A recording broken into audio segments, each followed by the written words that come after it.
The compass is brass. Worn, unremarkable, the kind you might find in a thrift store for $3, buried beneath old cameras and broken pocket watches.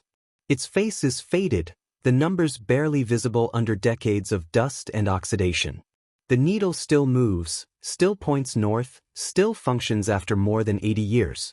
But it is not what the compass does that matters. It is what someone carved into its back.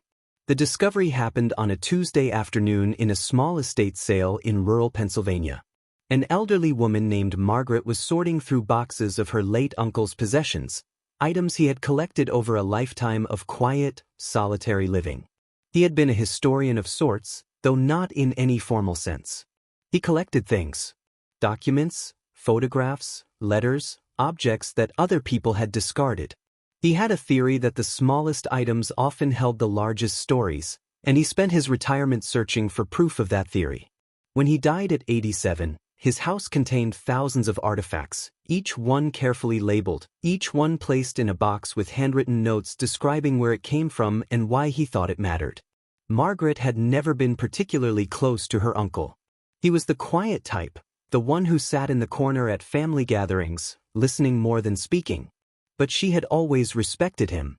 There was something in the way he looked at things, the way he held old objects with both reverence and wonder, that suggested he understood something about the world that most people missed.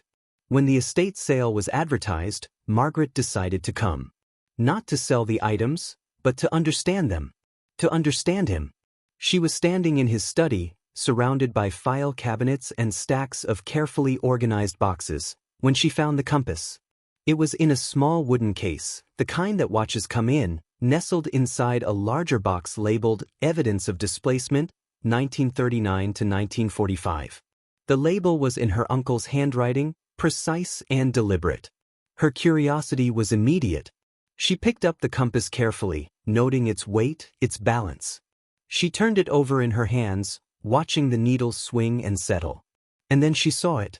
On the back, scratched into the brass with what must have been something sharp and persistent, was a name. Not engraved, not professionally marked, but carved with desperation. The letters were small and irregular, the work of someone who was hiding what they were doing, someone who knew they did not have much time. The name read, Jakob Reiss. Beneath the name, also scratched into the metal, was a date. December 1940. Margaret's hands began to tremble. She knew what these markings meant. She had heard stories, the kind whispered at family gatherings, about relatives who had disappeared during the war. Her uncle had never spoken about them directly, but she had caught fragments of conversations between her grandparents, overheard references to names that were never explained. The compass suddenly felt heavier. She sat down, holding the object, and she made a decision. She would find out who Jakob Reiss was. She would find out how her uncle had come to possess this compass. She would find out why someone had felt compelled to carve their own name into the back of it, as if by doing so, they could ensure that they would not be forgotten. The investigation began with her uncle's notes. They were meticulous. In a folder labeled with Jakob Reiss's name, Margaret found documents, photographs, correspondence, and her uncle's own handwritten analysis. He had been researching this man for decades, apparently, following a trail that had begun long before Margaret was even born. Her uncle's notes were written in a careful, scholarly hand, but they were also deeply personal. There were passages where he reflected on what it meant to find these pieces of history, what responsibility came with being the keeper of someone else's story. According to the notes, Jakob Reiss was born in Vienna in 1908. His father was a jeweler, a man of some skill and reputation. Jakob had been trained in his father's craft from childhood, learning to work with metal, to understand its properties, its beauty. The family was Jewish. That detail, her uncle had circled and underlined, as if to emphasize its significance, as if to make sure that whoever read these notes would understand that this was not a story about a jeweler. It was a story about what happened to Jewish jewelers in Vienna during the 1930s and beyond. Jakob Reiss lived through the rise of National Socialism in Austria. He watched as laws were passed that made it increasingly difficult for Jews to conduct business, to own property, to exist in public spaces with the same freedom they had once known. He saw friends and colleagues disappear into bureaucracy, their shops closed, their assets seized. He and his family discussed leaving. Many of their relatives had already emigrated, moving to England, to America, to Palestine. But Jacob's father was aging, and the costs of emigration were high. They debated. They delayed. They hoped that circumstances might improve. They did not improve. In 1938, Austria was annexed by Nazi Germany. The laws became harsher, faster, more comprehensive. The options for escape became fewer and more desperate. Jacob's father died in 1939, unable to witness the full extent of the catastrophe that was coming. The family business was liquidated by order of the state. Jakob, now 31 years old, found himself unemployed, stateless in his own city, trapped in a country that was actively working to remove him from existence. His mother, his younger sister, and he made the decision to attempt escape. The journey to escape would have been complicated and dangerous. There were no direct routes, no simple paths. Refugees had to move through networks of people who helped others, paying bribes to smugglers, crossing borders illegally, traveling at night through forests and mountains. It is unclear from the uncle's notes exactly what route the Reiss family took or where they went first. But the compass provides a clue. The compass was made in Switzerland. It is a known model, manufactured in Zurich in 1935, the kind of instrument that a person might carry if they were attempting to navigate across difficult terrain, to find their way through forests and over mountains, to avoid roads and villages where they might be stopped and questioned. Margaret imagined her great-great-uncle Jakob, a man trained in precision and beauty, now reduced to using a simple brass compass to navigate an invisible geography of escape. She imagined him holding this compass in the dark, watching the needle point north, trying to use that simple truth to stay oriented when everything around him was chaos and fear. She imagined the moment when he realized he might not make it, when the danger became so acute that he understood he might be captured, that he might disappear. And in that moment, filled with desperation and a need to assert his existence, he had taken something sharp, a piece of metal, a nail, a stone she did not know, and he had carved his own name into the back of the compass. Jakob Reiss. December 1940. A claim on existence. A refusal to be erased. The records her uncle had collected were fragmented, the kind of documentation that survives by chance rather than by design. There were border crossing logs from Switzerland, documents that listed Jakob Reiss as having crossed the border near St. Gallen in January 1941.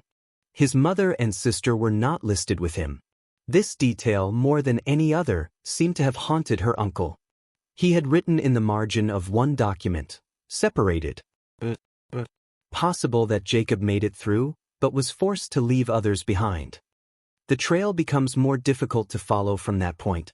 Jacob's name appears in some refugee records in Switzerland, where he apparently spent several months in a camp near Basel.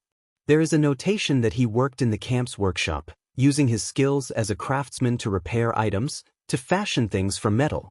Then his name disappears from the Swiss records. There is a gap of several years, a blank space in the documentary record that represents an absence of official acknowledgement.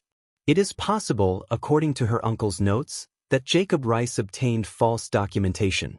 It is possible that he used a different name. It is possible that he paid someone to help him move to France, and from France to another country. The Vichy French were collaborating with Nazi Germany, making it dangerous for Jews to remain in France. But many people did remain, living under assumed names, hidden by networks of non-Jews who were willing to take the risk of sheltering them. What is certain is that Jakob Reiss was not captured.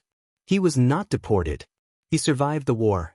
The later records are clearer, though still incomplete. In 1947, a man named Jakob Reiss appears in immigration records for Argentina. He arrived in Buenos Aires with papers that identified him as a skilled worker, a craftsman who had experience in jewelry and metalwork. He was admitted to the country under a program designed to attract European immigrants with specific skills. He settled in a neighborhood in Buenos Aires called La Boca, a working-class area that was home to many immigrant communities, many people who were rebuilding their lives after the war. Margaret found photographs in her uncle's collection. One showed an older Jakob Reiss, perhaps in his 50s, standing in front of a small workshop with a sign in Spanish, Reiss bijouterie. He was thinner than he must have been before the war, his face marked by years of hardship and worry. But he was alive. He was working. He had created something in this new place, had re-established the craft that his father had taught him, had carved out a space in the world for himself. According to her uncle's notes, Jakob never married. He never had children. He lived a quiet life, working in his shop, maintaining friendships with other survivors and immigrants in the community. He suffered from what the notes refer to as nervous troubles, a condition that her uncle had researched extensively and that he believed was what people now called post-traumatic stress. Jakob had nightmares. He was prone to sudden anxiety. He rarely slept more than a few hours a night.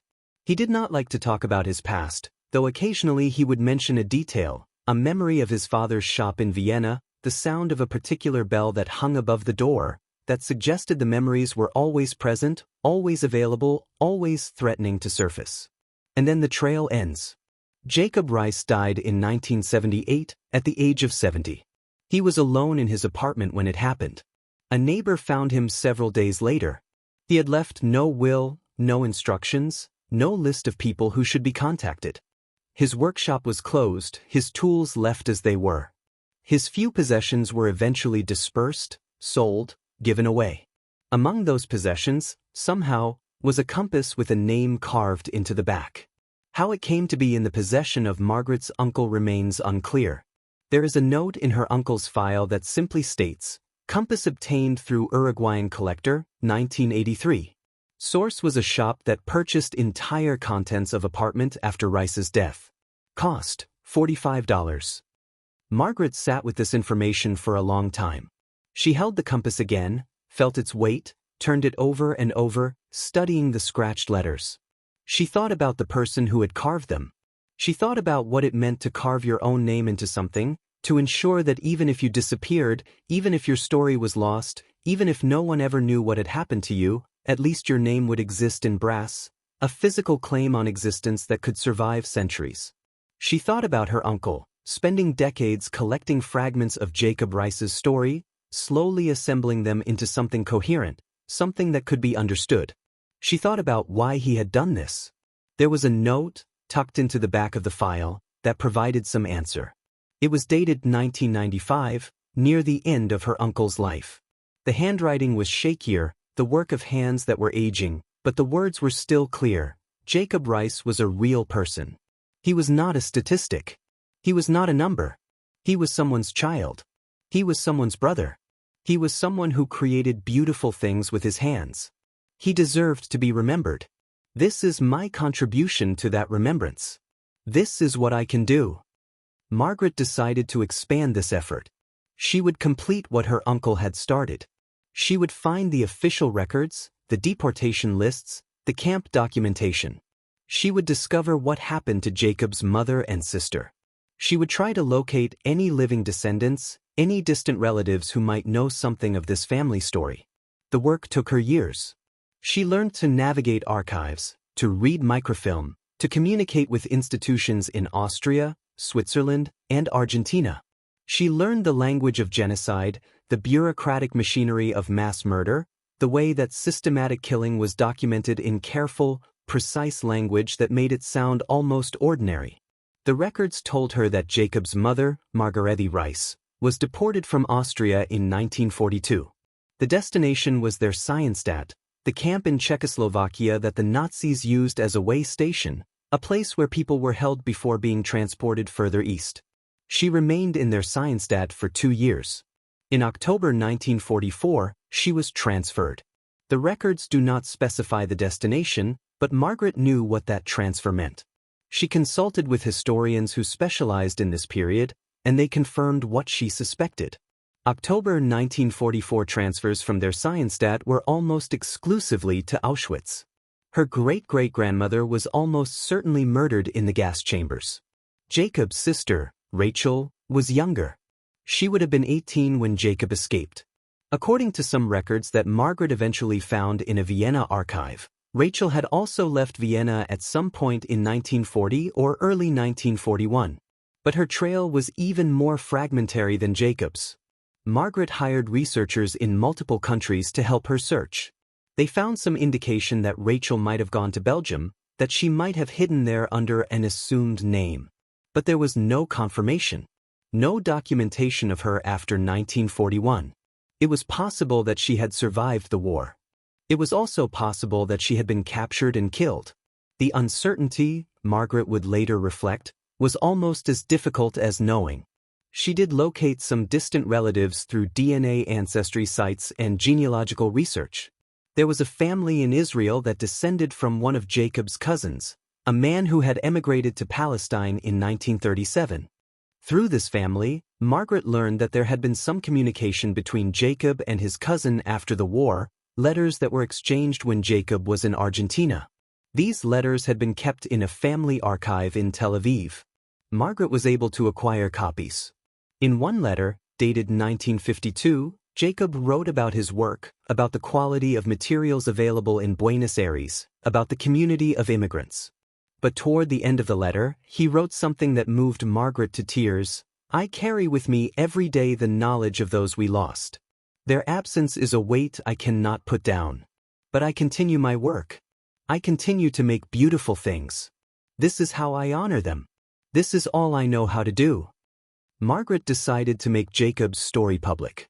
She worked with a historian who specialized in Holocaust documentation to produce a small book about Jakob Reiss's life, his escape, his survival, and his quiet efforts to rebuild what had been destroyed.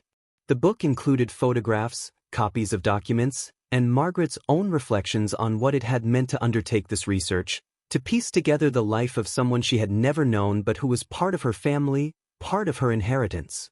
The book was published by a small academic press. It did not sell widely.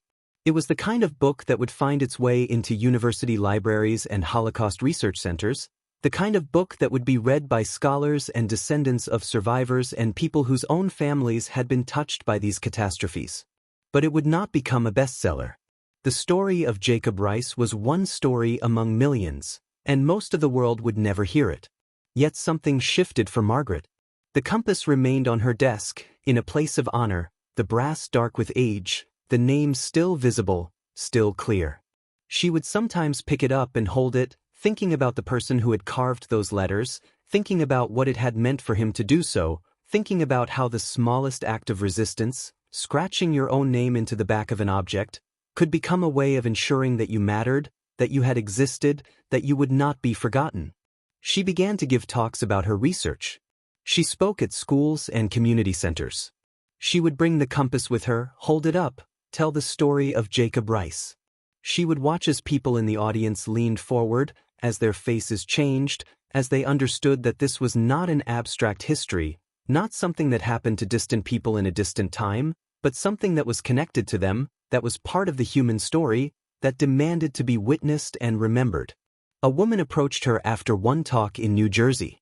She was elderly, perhaps in her 80s, and she was crying. She told Margaret that her own grandfather had survived the Holocaust, that he had also carried guilt about those he could not save, about the family members who had been murdered. The woman said that hearing the story of Jakob Reiss, and especially hearing about the compass, about the act of carving his own name into it, had given her a way of understanding her grandfather's life that she had not had before. "He survived," the woman said, "but he carried the weight of everyone who didn't. I think your Jacob did too. And I think in some way, by continuing to live, by continuing to create, by telling the story, you're honoring everyone. You're saying that their lives mattered. You're saying that we won't forget." Margaret had never thought of her research in quite that way before. She had approached it as a historical task, a matter of piecing together facts and documents, of ensuring accuracy. But as she talked to more people, as she shared the story of Jakob Reiss again and again, she began to understand that this was also a spiritual practice, an act of witnessing, a way of saying that some lives might be erased from official histories but would never be completely erased from memory, from the careful attention of those who chose to remember. The compass itself became an artifact of significance in a different way. A museum in Vienna, the Jewish Museum of Vienna, learned about Margaret's research and asked if they could display the compass. They wanted to create an exhibit about survival and testimony, about the ways that survivors built new lives after the war, and they felt that Jacob's compass was a powerful symbol of that journey. Margaret agreed. She donated the compass to the museum. It was carefully preserved, placed in a climate-controlled display case, with the letters magnified so that visitors could read Jakob Reiss's carved name clearly. The exhibit opened in 2019. It was titled The Weight of Survival: Stories of Austrians After the Holocaust. The compass was the centerpiece of a section that explored how survivors rebuilt their lives, how they created community, how they worked to establish meaning in a world that had been shattered. Beside the compass, there was a biography of Jakob written by Margaret. There was a photograph of his workshop in Buenos Aires. There were excerpts from the letters he had written to his cousin in Palestine. And there was a recording in which Margaret herself spoke about the journey of discovery, about what it had meant to find her uncle's research and to complete the work that he had begun. The exhibit attracted significant attention. Journalists wrote about it. Historians cited it. Survivors and descendants of survivors came to see it, and many of them wept in front of the display case. Some left notes, written on cards that the museum provided, sharing their own stories, reflecting on what the story of Jakob Reiss meant to them. One note, written in shaky handwriting, said, "My grandfather also survived. He also never spoke about what he lost. He also worked until the day he died. This compass made me understand him better. Thank you for remembering." Jakob Reiss remained unknown to the wider world. There were no books written about him by major publishers. There were no documentaries made about his life. He was not famous. But he was remembered. By his cousin in Palestine. By his cousin's descendants in Israel. By Margaret, and by the growing number of people who visited the exhibit and read his story. By strangers who encountered the compass in the museum and felt, in that moment of standing before it, a profound connection to a person who had lived and suffered and survived nearly a century before. The compass itself is a simple object. It is not beautiful. It is not precious in monetary terms. The brass is worn, the face is faded, the mechanics are ordinary. But it is precious in a different way. It is precious because someone carved their name into it. It is precious because that act of carving, that assertion of existence in the face of possible erasure, was an act of resistance and hope. It is precious because it survived. The compass still works. The needle still points north. And the name is still visible, still legible, still demanding to be read and remembered. Margaret sometimes thinks about whether Jakob ever knew what happened to his mother and sister. It is unlikely that he did, at least not with certainty. Communication between camps and between countries was nearly impossible during the war. Survivors often did not learn the details of their family members' deaths until long after the war ended, sometimes decades later.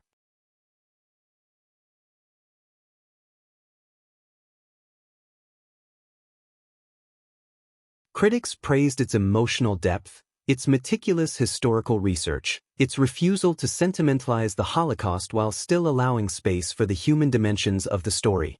The film followed Margaret as she conducted her research. It showed the compass in the museum, it presented the documents and photographs that David had uncovered. But more than that, it allowed Jakob to become a living presence, not just a name on the back of an object, but a person whose life, choices, and struggles became real to the viewer. The film's impact was significant. It was shown at film festivals around the world. It was broadcast on German television and then acquired by other European broadcasters. Survivors and descendants of survivors watched it and were moved to share their own stories.